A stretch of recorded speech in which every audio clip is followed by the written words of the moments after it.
Hasta el momento, hemos hecho el análisis de la teoría preliminar para aplicaciones de la derivada. Vamos a empezar a revisar cómo es que la puedo utilizar para generar con exactitud la gráfica de una función. Este objetivo se va a lograr conociendo cómo es que se comporta la derivada. Vamos a estudiar una serie de características que nos van a ser de utilidad. La primera de esas características es conocer cuando una función es creciente o decreciente en un intervalo. Primeramente definamos a qué voy a llamar función creciente o decreciente. Una función f se dice creciente en el intervalo a, b si f de x2 es mayor que f de x1, cuando x2 es mayor que x1, con tal que x1 y x2 se encuentren en el intervalo abierto a, b. Se dice decreciente si f de x2 es menor que f de x1, cuando x2 es mayor que x1. Para que entiendas mejor la definición 4, observa las figuras que tienes aquí. En el primer caso, se presenta lo que llamamos una función creciente, porque cuando x2 es mayor que x1, sucede que f de x1 es una cantidad menor que f de x2, o en otras palabras, f de x2 es mayor que f de x1. Decimos que es decreciente porque cuando yo tomo a este x2 y lo comparo con x1 es mayor, pero resulta que f de x1 es mayor que f de x2. De ahí que digamos que la función es decreciente o bien creciente en el intervalo abierto a, b. ¿Cómo puedo saber cuándo se va a presentar esta situación? Bueno, lo podrás averiguar apoyándote de la derivada de la función bajo la siguiente idea. Observa la gráfica que tienes aquí. Como puedes observar, existen intervalos donde la función crece, que son específicamente los que van del punto A al punto B y del punto C al punto D. Y también tienes un intervalo donde la función decrece, del punto D al C. Observa qué es lo que sucede. Cuando la función crece de A hacia C, las rectas tangentes que tú vas dibujando tienen pendientes que son positivas. Recuerda que la pendiente de una recta tangente se simboliza como la derivada de una función. En otras palabras, cuando la función crece, la pendiente es mayor a 0. ¿Qué pasa en el intervalo que va de B hacia C? El intervalo que va de B hacia C, estamos observando que tiene rectas tangentes cuyas pendientes son negativas. Así que podríamos intuir que cuando la función decrece, la pendiente es menor a 0. Esa idea base es la que vamos a trabajar para conocer en qué intervalos se da esta situación.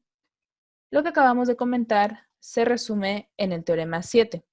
De acuerdo con el teorema 7, si f es una función continua en un intervalo cerrado a, b, y es derivable en el intervalo abierto a, b, entonces, si f' de x es mayor a 0, para toda x en el intervalo abierto a, b, sucede que f es creciente en el intervalo cerrado a, b.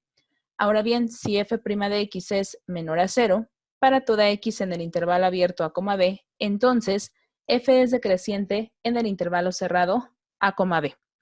Antes de que revisemos los ejemplos de aplicación de esta parte, vamos a revisar rápidamente la demostración del teorema.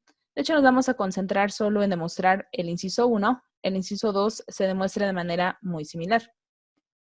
Si te observas la hipótesis de este teorema, observarás que satisface la del teorema del valor medio, porque la función es continua en el intervalo cerrado a, b, se cumple esta condición, y además es derivable en el intervalo abierto a, b. De manera que como satisface la hipótesis, pues tú te vas a apoyar precisamente de la conclusión de ese teorema para esa parte de la demostración. Recuerda que cuando se satisfacen estas condiciones, significaba que en el intervalo abierto a, b existía algún x0 tal que f' de x0 era igual a f de b menos f de a sobre b menos a. Vamos a adaptarlo a los valores que acabamos de trabajar, que son x2 y x1. x2 y x1 son valores que pertenecen al intervalo abierto a, b. Ahora bien, si yo sustituyo, esto pasaría a ser f de x2 menos f de x1 sobre x2 menos x1. Y de acuerdo al teorema, va a existir este x0 dentro de ese intervalo.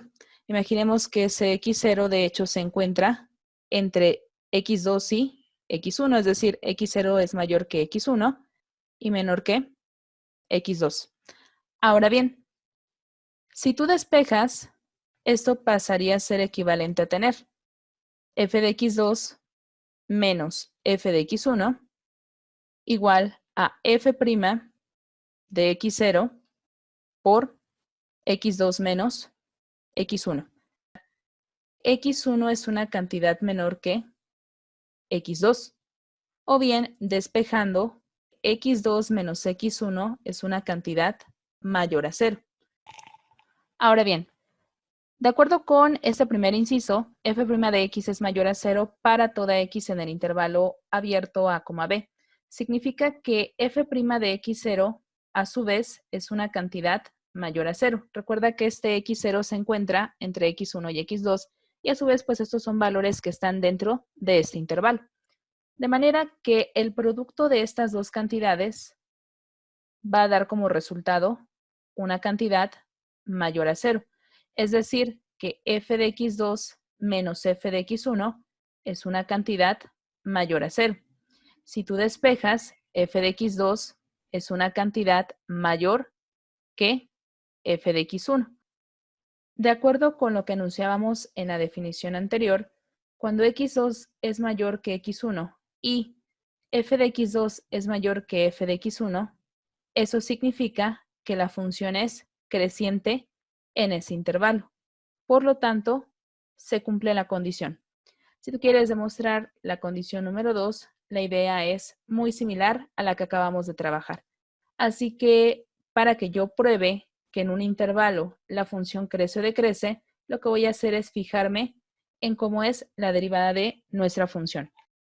Para auxiliarnos en esta tarea, lo que vamos a hacer es calcular pues aquellos intervalos donde la derivada de nuestra función siempre es positiva o negativa. Recuerden que si la derivada de la función es continua en un intervalo y no tienes ceros en ese intervalo, tú puedes asegurar que la derivada siempre es positiva o bien siempre es negativa para toda x del intervalo. Eso quiere decir que para probar las condiciones que tenemos aquí, lo que vas a hacer es partir a la función en los intervalos mencionados y lo que vamos a hacer por cada intervalo es tomar algo que llamaremos un número de prueba, al que vamos a simbolizar con k.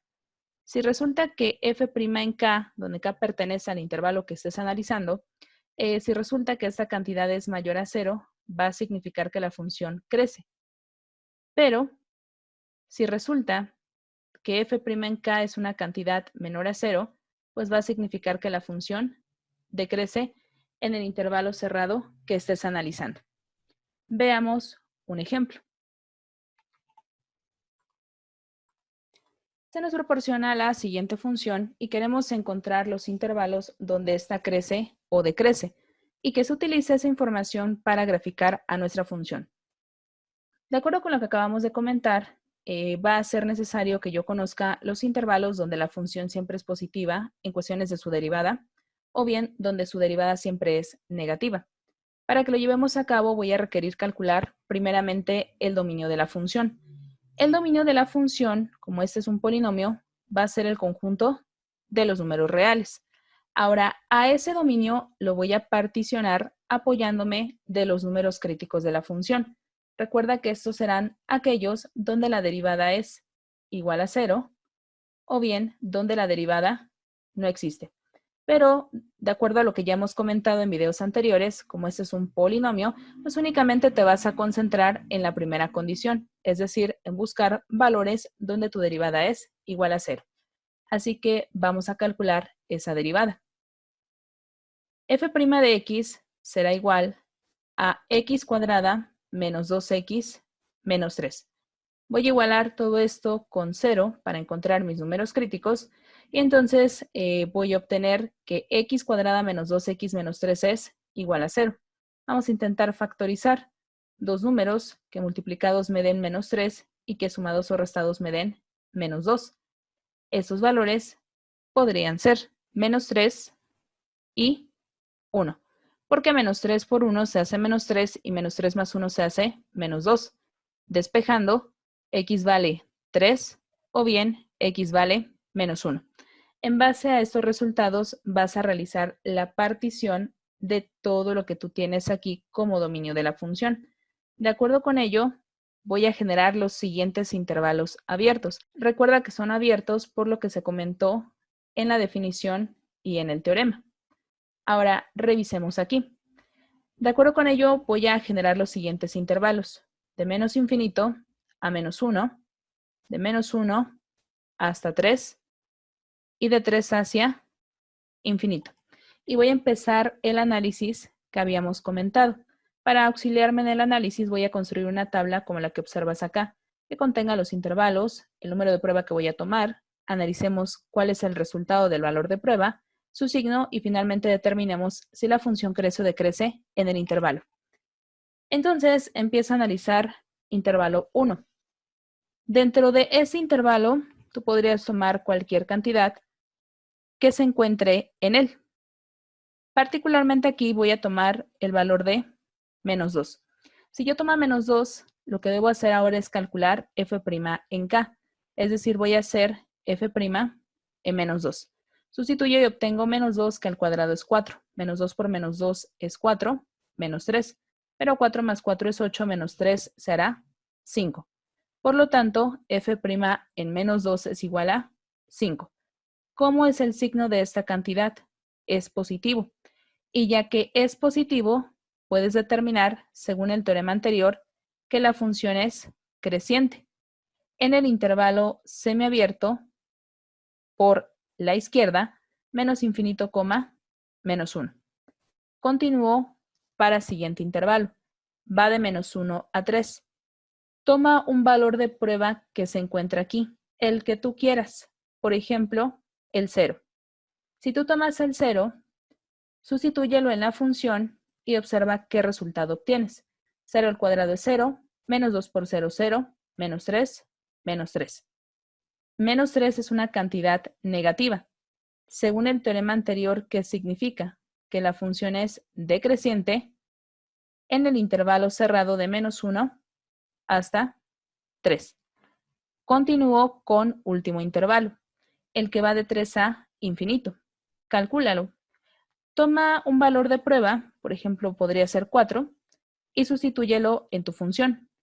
F' en 4 pasaría a ser 4, que al cuadrado es 16, menos 2, que por 4 se hace 8, menos 3. Pero 16 menos 8 es 8. Menos 3 se va a hacer 5. Y por lo tanto, obtengo como resultado nuevamente una cantidad que es positiva.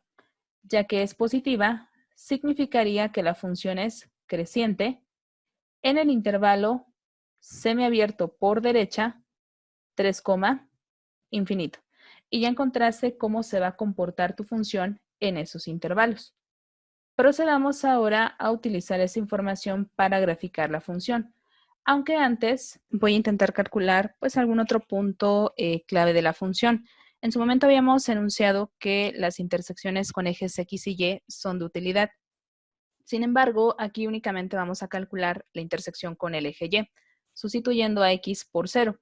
La de eje X no la vamos a calcular porque no podríamos hacerlo de la forma convencional. De hecho, únicamente podríamos aproximar las raíces que simbolicen las intersecciones con ese eje.